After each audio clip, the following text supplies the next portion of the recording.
Welcome to the Raise podcast. I'm Carol Barwick. We're here to raise your confidence and inspire your creativity. Each episode, we will have a different guest who will be discussing our Raise word. The Raise word is a word that will encourage you or empower you and at times inspire you to explore the word a little more for yourself. Well, hello everybody and welcome to the Raise podcast. I'm Carol Barwick. We've been looking at some amazing words in season 3, and this one is a really good one, and it's going to be an interesting one to talk about. We're going to talk about the word empathy, and we're going to talk to the brilliant Sam Rawlings all about what empathy is to us. So before we go any further, hi Sam, how are you doing? Hi, Carol. It's been a bit of a rush this morning, but I'm here and I'm calm now.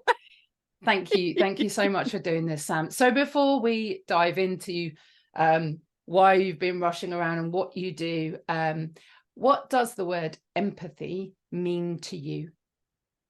Okay, so I have had a look at like a dictionary, like meaning, just to kind of remind myself, because I think it's one of those words that get thrown around a lot. Yeah. Do you know what I mean? Yeah. And sometimes it's actually, is it the right way? So it's about, and this is my interpretation, it's about like being able to step inside into somebody's shoes.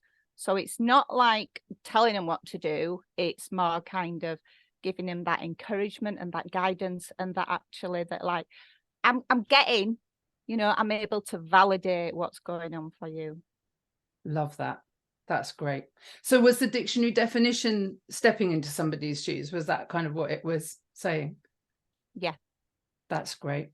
So tell us a little bit about how you do that, because you are such an empathic person and you're wonderful to talk to and to know, but you do this for your job. So tell us all about how that works.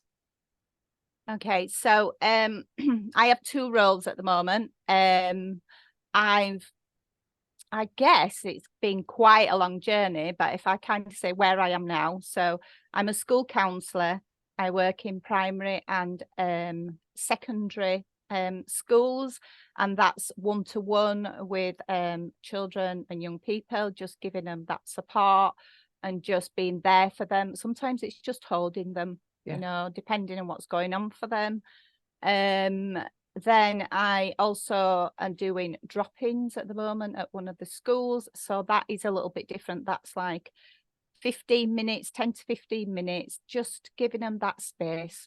There's something that might be going on for them and they're not really sure what it's about, but they know that speaking to somebody might help. And then it's whether it'll go to a referral or whether it's just that support that's needed at that time. So that is kind of my work, my employed job. And then I'm also self-employed. I have my own business, which is 2 years old. It was 2 years old in September, and I'm feeling pretty proud about that. Yeah. And I'm a children's creative counsellor.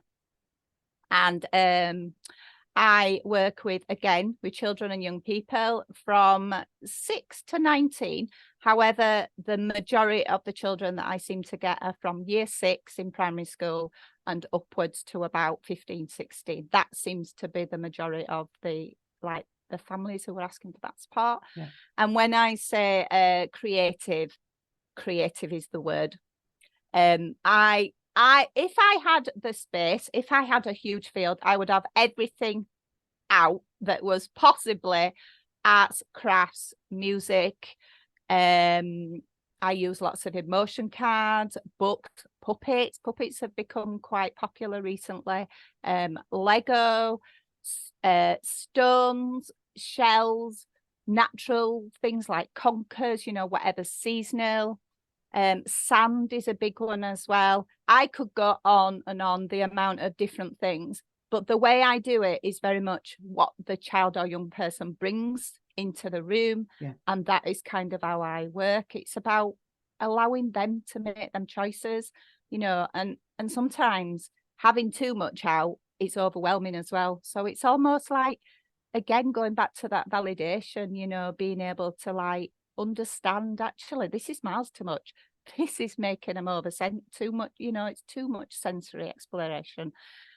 So it's, and building a relationship with them as well. So trust is the biggest thing, because if there's no trust, then they're not able to work with me, because they're not able to know that I'm there to support, not tell them what to do, but just encourage them.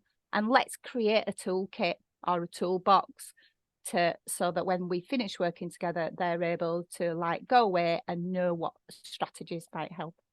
So do you create the toolbox kind of together over the sessions? You decide what's going to go in the toolbox? Yeah, absolutely. And sometimes it's just things in the head, just little ideas and things like that. We do lots of different breathing techniques. Some children find visual better, easier. So a fabulous little one, and I've used it so much, and all ages. So it's basically just holding the hand up and just going around the fingers and using the breathing in and out. And it's just because it's there, and we have our hands all the time, don't we? So, it's not something that they have to bring out. It's just there. Yeah.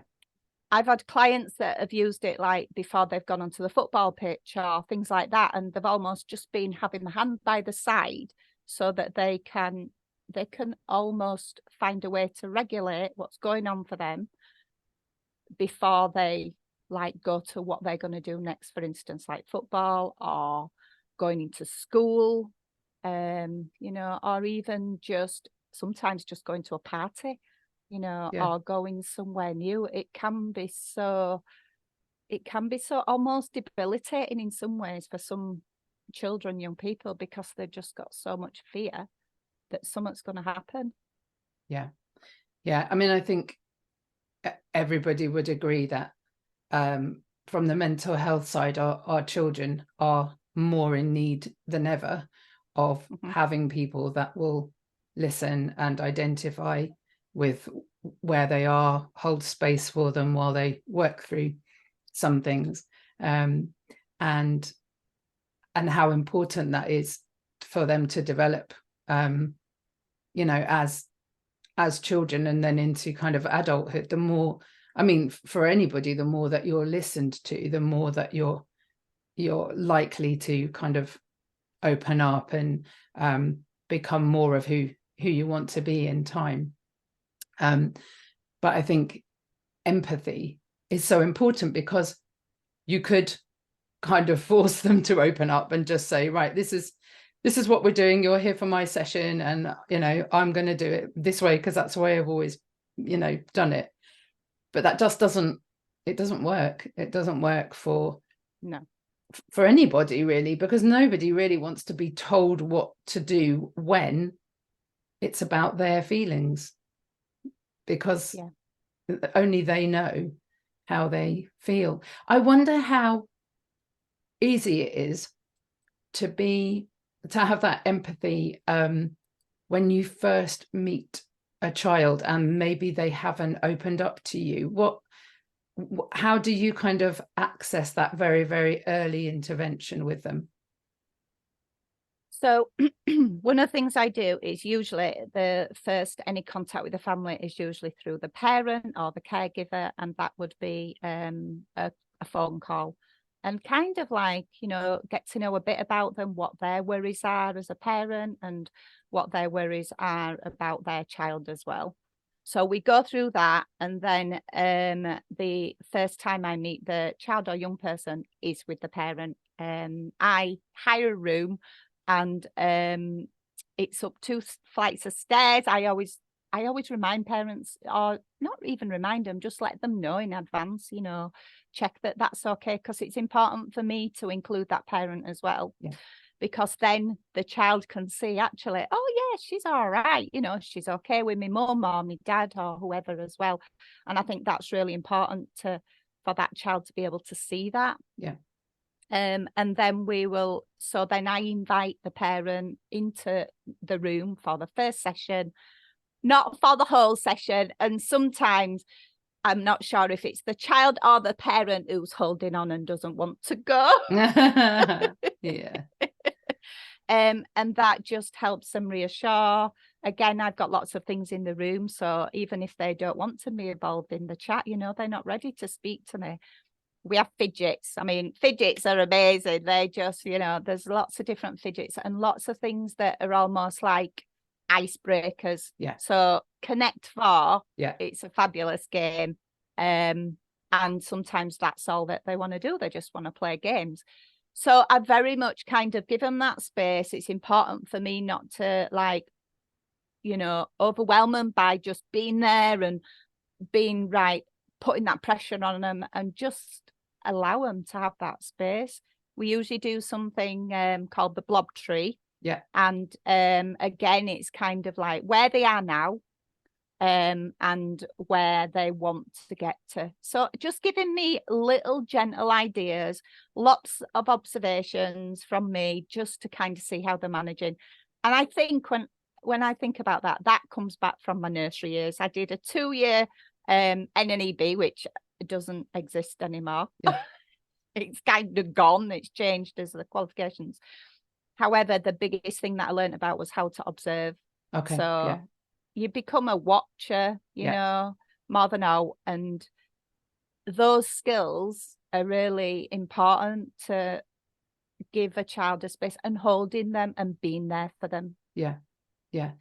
Just to go back briefly to the blob tree and the sad news that Pip Wilson, the creator, passed away, I think just last month. So yeah, he was an incredible person. And he'll be sadly missed. But yeah, that blob tree and all those different resources around it, the idea of the blobs. And for anybody that hasn't come across it, it's basically almost kind of, they're like people, but they're not quite people, and they're in lots and lots of different situations in one circumstance, aren't they? So the tree is, there's maybe about 20 different blobs doing different things, and then you can decide which one is you and why, and that kind of thing, or you can use it for all kinds of things, can't you? It's absolutely amazing. So anyone that listening that did know Pip Wilson, we you know, very sadly say goodbye to him last month. Tell us a bit about your journey with empathy. Where did this desire to work with children come from? So I've had a difficult upbringing. Yeah. It's, you know, I've gone through a lot. I've gone through a lot of trauma. But I've also learned a lot as well. And I think the biggest thing is being able to understand that, you know, that it's not all negative. Yeah, there is times when I still find difficult and my anxiety gets the better of me. But being able to understand, to give that empathy for myself as well, that is where it kind of starts, really. You know, I can go through all the different jobs I've been in. Yeah. And I've learned so much from them, you know, so I'm so grateful. Even the difficult experiences, in fact, the most difficult experiences, you know, they're the ones that I've learned the most from, because I've had to find a way to manage that challenge, you know, and find a way forward for me. And I think that's helped again to understand that there is a way forward. There is light, you know, you can get through it, but it's finding the right way that works for you. So empathy is being able to just, like, you know, just be there. I'm trained in person-centered counselling, which is very much, this is how it's kind of seen, as in like sitting in a chair, and I don't know why, but it's like the pipe and slippers. That is what's seen. So basically, you know, you're not really going to give them loads of goals like CBT, which is cognitive behavioral therapy, which is very much on aims and goals, you know, and like getting to the end of that and that changing attitude. It's very much kind of, I'm here, I can give you that support. And, you know, just again, it goes back to kind of restorative practice, like, you know, not telling them what to do, not doing it for them, encouraging them to find a way to do it, and being guidance. So almost being like that light, that shining light, that lighthouse in some ways. Yeah. Just unpack the pipe and slippers. Do you mean in a kind of a comfortable way, just letting them be comfortable and secure? Yeah. I know it's just I've not heard of it, so yeah. I think that's what I like, that's how it came across, and that's what was said. Pipe and slippers as in just chilled, just relaxed, just comfortable, just giving you a space. So I always say to my, the children, young people, or the clients, as they're kind of known as such, is this is your time, this is your space for you. There's nobody else. You don't have to, you don't have to share. I mean, we talk about confidentiality, which is really important. In fact, that's the biggest thing is safety. And I always reassure clients that, what we talk about, what we do in these sessions, you don't have to share if you don't want to. And for some clients, it's a massive reassurance. However, there is the side of it where there's the risks that, if there's any safeguarding, if there's any real concerns, then obviously I would speak to their parents, which can be difficult when there's a breakdown of relationship, so you've got to be sensitive, and you just got to, as I say, every child I work with is different. Every child, and I treat them individually.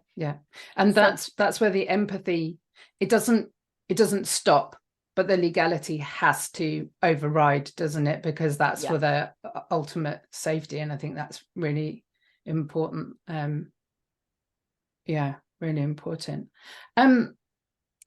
When you work with the children, what do they kind of tend to gravitate towards? Is there any one thing that all the children would definitely want to do straight away? Have you found like a commonality in a resource? Fidgets, they love them, don't they? Oh my goodness, the popping plastic and I know. A friend of mine bought Seb a fidget spinner, but she didn't really know what it was, and she held it up and she said, I think it does something. And she was spinning it and she was going, I think it does something, but I'm not sure what. And I was like, I hate to break it to you, but that is what it does. This is the sole reason a fidget spinner exists, just to spin. Doesn't do anything else. Really sorry about that, but kids love it, don't they? I think they do. When you were talking about that self-regulation, it's that rhythm, isn't it? And the knowing it's going to do what you make it do. It's not going to do anything strange, or because for some children the necessity to have routine and have things the same every time is so important, because the background they come from is anything but routine and kind of safe and secure. And so I wonder if that's why particularly children are drawn to that kind of thing, where you just know what it's going to do every single time. No surprises. No, unless it flies out your hand, of course, and lands in the fish tank or something. But that's not happened. No fish have been harmed in the making of this podcast, I promise. And what about you? I'm always interested because when it comes to the resources, I mean, you're so good at putting on social media the things that you've bought. What are you drawn to? Because I know you and I both have this real love of, being playful. And what resource do you really like yourself? So I've got really in more, I guess, once I've allowed myself to know that I am creative, and creativity is a huge part of my life. Every now and again I will get like a stone or a rock or a pebble, and I will paint it or create it. I like stickers. I seem to buy stickers till they come out of my ears. Don't talk to my husband about stickers. It's a bone of contention in our house, because there are an awful lot of stickers in our house, and they're not for my 10-year-old. I've got lots of stickers. I'm also drawn to music in a big way. we do use music in the sessions, and it's kind of around waves. So it's almost like that. I've just been recently learning about it. It's kind of brown wave. There's white waves and brown waves and all these different color waves. Alpha waves as well. And basically, how I understand it, it's to do with like breathing. So if you think of like being at the sea, being at the coast, the waves, when they're not at that like coming in and really high and things, when they're almost like gentle, they just, it's the same like pace that we breathe. So we use a lot of music on that kind of level, and it ain't always waves, because not everybody likes it, but a lot of the children and young people are drawn to beach, so shells, and I've got like some postcards as well. That's a lot of memories, and that's a lot of lovely memories as well for a lot of the children. I'm not massive on sand. I don't like it in my fingertips very much. And as you said, with sensory, for some children, sand would be an absolute no, wouldn't it? No. Yeah, definitely. I love the mess. I think that's from my nursery years when I worked in nurseries. So you don't get any choice when you work in nursery. No, let's leave the sand in the sandpit. Doesn't happen. No, it doesn't. But I think now I'm able to like just explore my imagination as well. So like cornflower can have shampoo in, or body wash, or like clay or anything. And I've noticed that I've changed the way I work as well, as I've become more confident, especially this last year, and realized that actually, I'm holding this child, they're struggling, but actually to see me role modeling, pick up some clay myself, or some Play-Doh or whatever, or even drawing, it actually helps them feel a little bit calmer. Let's have a go.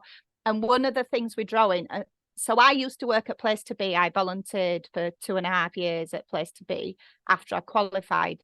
And that was 1-to-1 in a room, sometimes did drop-ins, but very similar to what I'm doing now, but obviously it was their model. And if I was working with a child, I would sit at the side of them and I would wait until they invited me to join in their play or to draw with them. And when I drew, I was really, really conscious of not doing anything that looked like an object. So it'd be just lines. It'd be nothing that can be actually said. You're taking that away from the child, what they're doing, what their fears, what their worries are.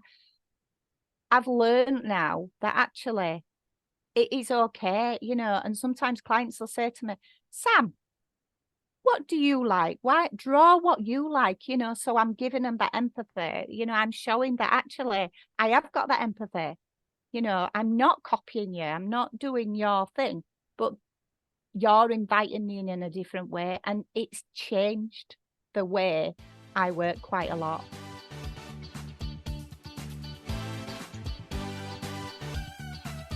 It's brilliant talking to Sam, and a little bit later on we're going to be talking about her jingle. If you would like a jingle for your business or podcast, do get in touch with us on our social media, and don't forget to share our podcast too and leave us a 5-star rating. Back to the episode. What I love about that, Sam, is you're just saying about the children inviting you to join in with them and asking you what you like, and that is allowing the child to show their own empathy, isn't it? I mean, the difference is that it's not you needing the child's empathy, but it is allowing them to express it. And I think that distinction is really important, and that can be when problems really start, when you need the child to understand what you're going through. That's when I think the situation is is unbalanced, and a child is more likely to need further help in the future. But when they're inviting you and asking you who you are and what you like, I mean, that's just lovely, isn't it? That must feel really lovely. And that idea of being invited at kind of into their into their world, really. When we talk about empathy, do you think it's possible for children to have an understanding of empathy? I think they might not know what the word means, Yeah. but I would say that they have it. And I know that like children and young people that have possibly like might have autism or ADHD or dyslexia or something like that. It was always said that they don't have empathy. Oh my goodness me, they really do have empathy. You know, they might not be able to read somebody else's feelings or emotions, but they do have empathy. And they you know, they're the children, young people that I work with that like, you know, might be neurodivergent. They are the ones that they've got their own way, you know, and they're usually the ones who invite me in more, you know, Okay. they more than, and not at that like needy. It's more just like, oh, let's get to know you a little bit as well, you know. And you know what? I'm not a robot, you know, Yeah. and they're not robots either, you know. So, and they're like learning from me. Yeah. As I say, I'm kind of their role model in some way. So absolutely, I would say that, yeah, even though they don't know what the word is as such, they do have empathy. Definitely so. Yeah, I love that. I wanted to go back a bit to what you were saying about putting yourself in someone else's shoes. And you were talking about the children being able to do that, and also about your own practice and how you're learning that you need to be able to do that as well. Almost the idea of you putting yourself into your own shoes, but in a kind of a different way. I wonder how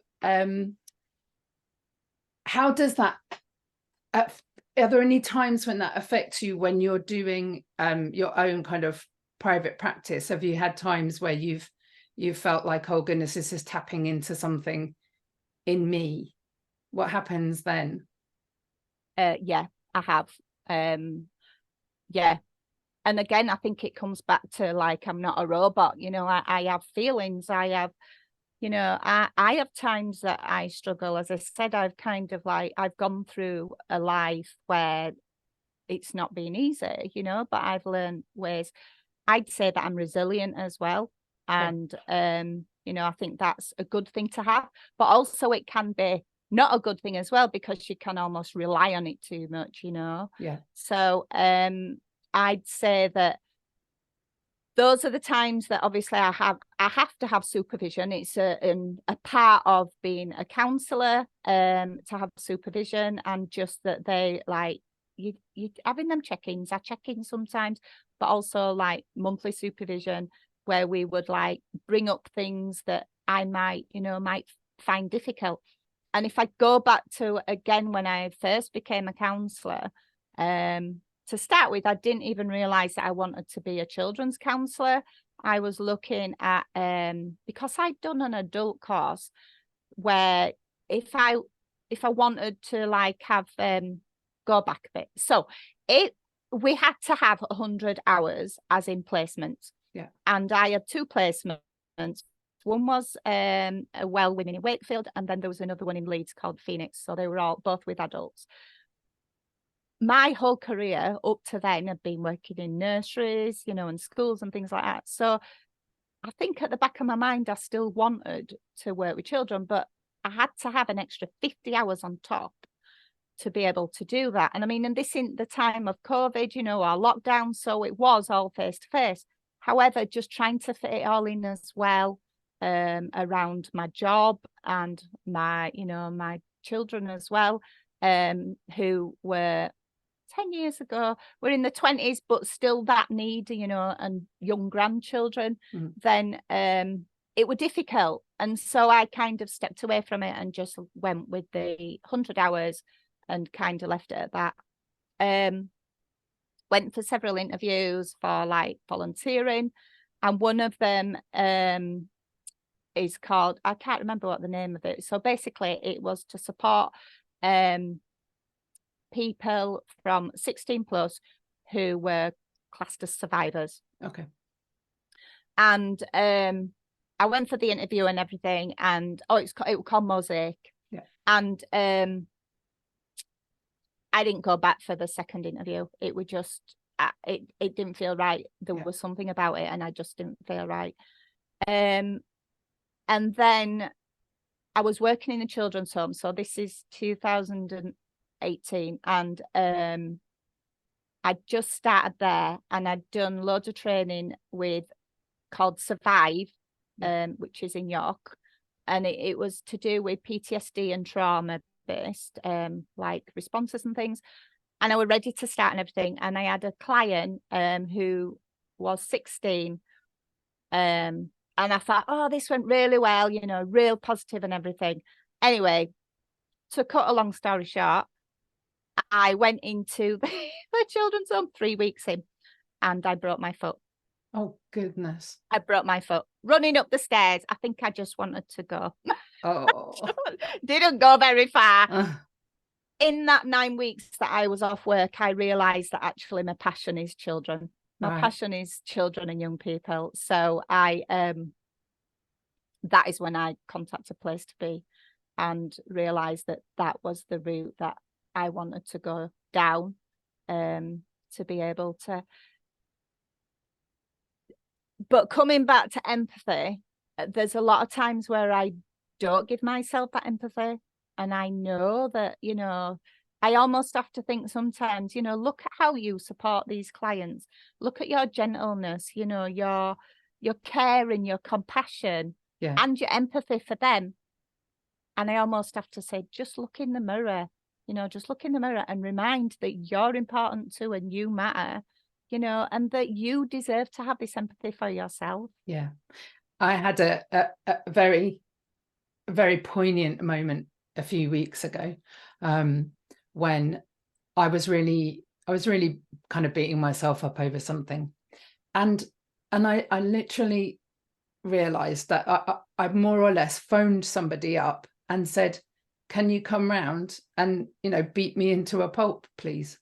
Like, who does that? Nobody does that. And yet I was really allowing myself to, you know, feel battered, and it was a real moment. It was a real moment where I came out of myself and thought, wow, you've got to stop doing this. You would never ask anybody else to beat someone else up. Why are you doing it to yourself?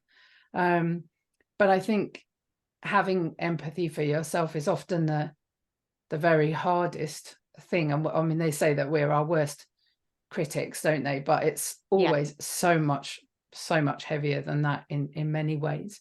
And so even when you have a few times where you are able to step back and think, I need to be kinder to myself, is there a step forward in the grand scheme of things? Because I think people are just realizing that actually being kind to yourself is so important. And what you're modeling to the children is that because they're taking time out for themselves and you're giving them this space that you're talking about, they are then they'll want to do it for other people. And that's the same for us. The more we're able to hold space for ourselves and understand ourselves more, the more we have to give to other people. It's that filling the jug, isn't it? You can't fill from an empty jug, cup, whatever receptacle you choose to use. If it's empty, you can't pour from it. No. And although that's around self-care as well and that kind of thing, surely that has to start with that empathy and understanding and wanting to, you know, look after yourself. Tell me a little bit about what you've been doing around creative stuff, because I think we kind of got to know each other on a more kind of creative level. And I was very excited when you asked me to write your jingle, and even more excited when you agreed to sing your jingle.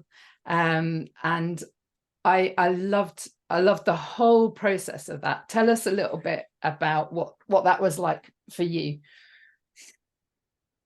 So as I said before, creativity has become a huge part of my life, and for so long I've like, no, I'm not creative. They told me in college, like doing the counselling, Sam, you're so creative. No, I'm not. And I were having none of it at all, and I was just like, but that's about my confidence, you know, and my self-worth, and like, no. And I think the biggest thing for me, my core belief, or like how I ever see myself, is I am not enough. Whereas now it's like, I am enough. I know I am enough now, you know. Now and again I have to kind of remind myself, but yeah.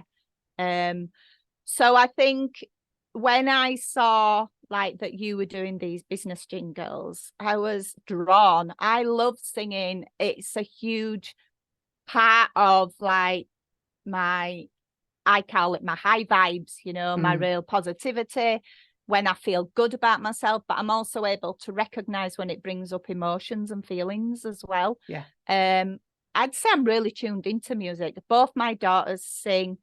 You know, we've kind of I'd say we're a very musical family in some way. And I always wanted to do like a solo from being young and even as an adult. And the closest I got when I was in middle school, because we didn't have the primary high, it was the middle of school as well, is I was in the 12 Days of Christmas, and I was the milkmaid. Come on. Just carry on. I've got visions, and I'm thinking it's not appropriate to say I need to see a photo. I don't think I've got a photo. Yeah, this is something that I don't really share much, but yeah. So and we did choir in school as well, so obviously being in choir, I got to be in the show. Anyway, I had a prop, I had a bucket, and I sung the song "There's a Hole in My Bucket, Dear Liza, like that. Yeah. And and when it got to near the end, I had to kick the bucket. Oh, Sam, I'm so sorry. That is harsh. and quite final as well. Yeah. So I've almost chased that dream into adulthood. So I went into rock choir, and rock choir was amazing, and I loved it in loads of ways. But then when it came to doing a solo, I was told that you have a nice voice. I didn't have a clue what that meant, so I spoke to my daughter, who explained it's got to be from your diaphragm, not from your neck and your throat. And I went through therapy, real difficult therapy, and it was really intense.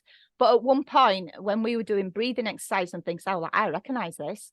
You know, I recognize that you've got to breathe from your diaphragm. And I was able to show some of the other ladies there, you know, how this breathing. So I guess that was kind of the start of it. Yeah. You know, that was almost like building, like, yep, this is coming. Yeah.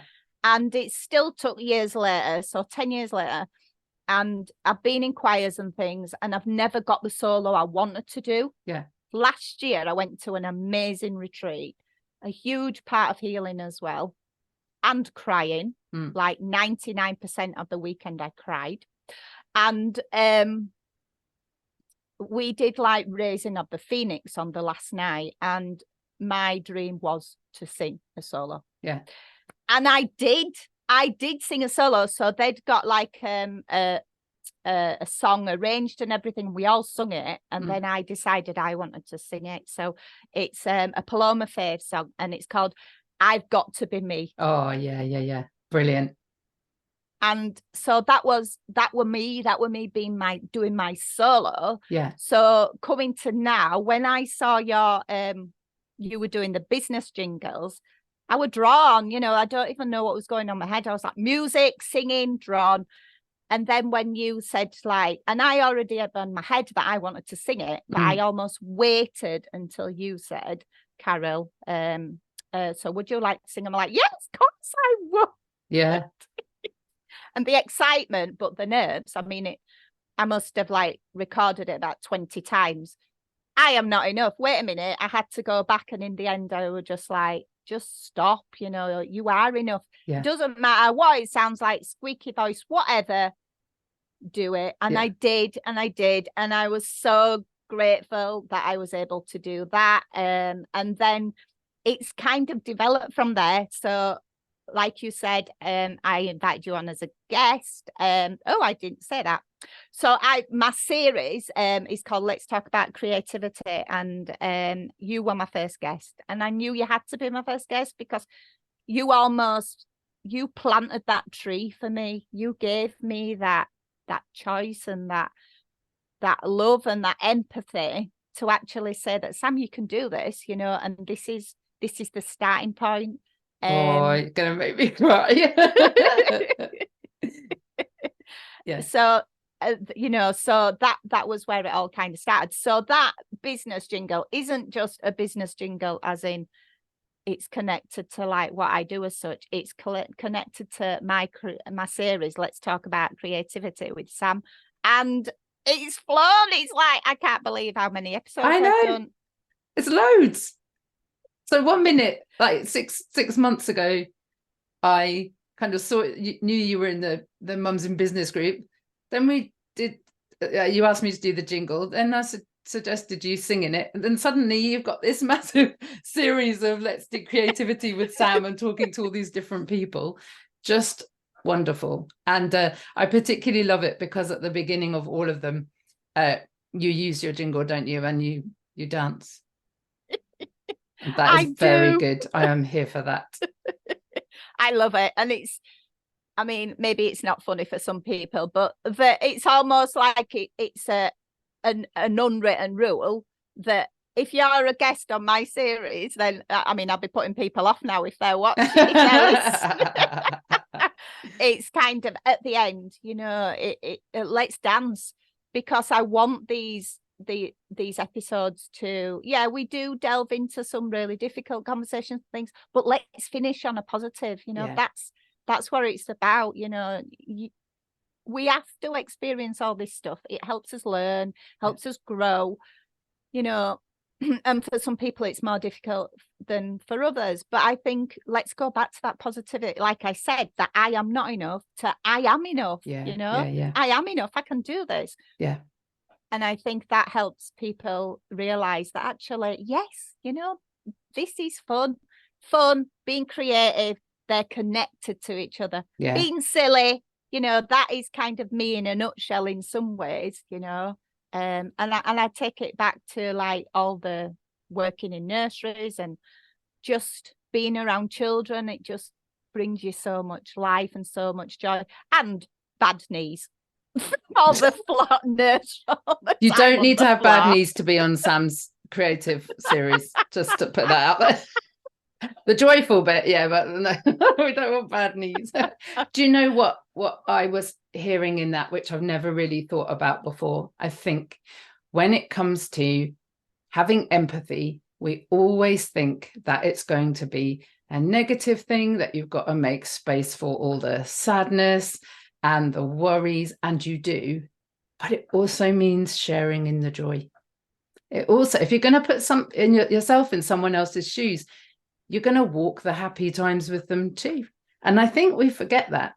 And I think that is a really massive thing. So we come to the part of the podcast where we always put a challenge out to the listeners. So I think the challenge for this episode would be, how do you view yourself? Do you have empathy with yourself? Do you make time for yourself? And do you believe that can then have an impact on other people? Have you got anything to add to that, Sam? No, I think you've covered everything there. Okay. If you want to get in touch with Sam about all the brilliant things that she's doing, we'll pop the Facebook group and the creative sessions and things into the show notes. Is there anything else that you wanted to say about what you do, Sam, and where we can find you?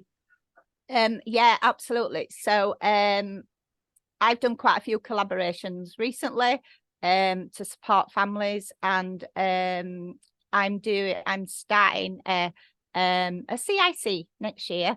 Wow. So this is just a little peek of it, really, because we've not really shared much about it, with another amazing, she's a therapist as well.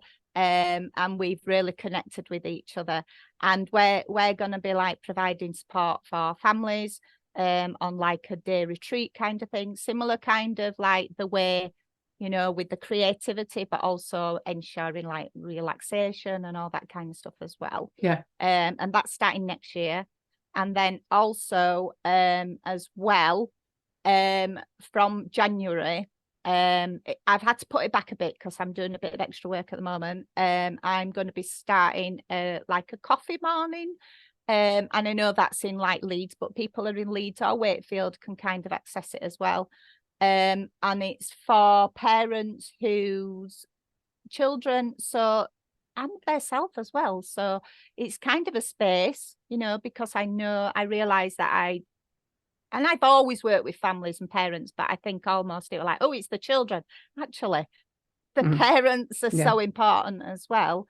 So I'm going to start a coffee morning, and as I say, it's for parents who's either themselves or the children possibly might be neurodivergent, and just a space, you know, don't have to speak, you don't have to ask questions at all, just a little space to just have a cuppa, be with somebody, you know, especially if you struggle to get out and things like that. So that's going to be Monday mornings from January.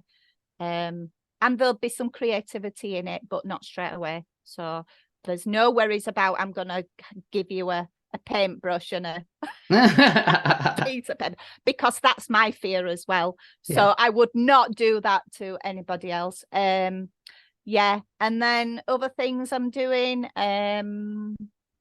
just continuing with what I do, and yeah, just growing in myself and my confidence. And yeah, I think this is the start of the journey now, Carol. Yeah, that's exciting. Okay, so we talked earlier on about making that everybody that comes to your creative series has to dance. So everybody that comes onto our podcast has to have a poem but written about them. So you don't have to write the poem, although I reckon you could do a good job, but I'm not going to put that on you today. So just give me a couple of seconds while I just have a think. In your shoes, I will find something new. I will find a bright spark and some hope in the dark. I will make space for you.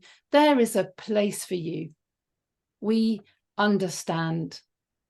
Take hold of my hand, and together we'll walk through the difficult times, the cracks and the lines and the dots and the zigzags, the things that make sense, the things that make us sad.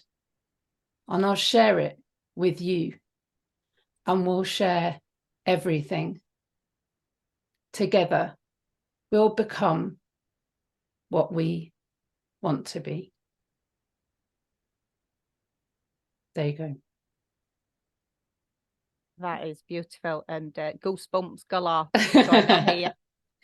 Sam, thank you so much for your time, for being so open with us, and for all that you're doing for our children and us as parents. And yeah, thank you very much for your time. Thank you. Thank you so much, Carol. It's been so amazing. Thank you. Thank you. Bye-bye. Bye.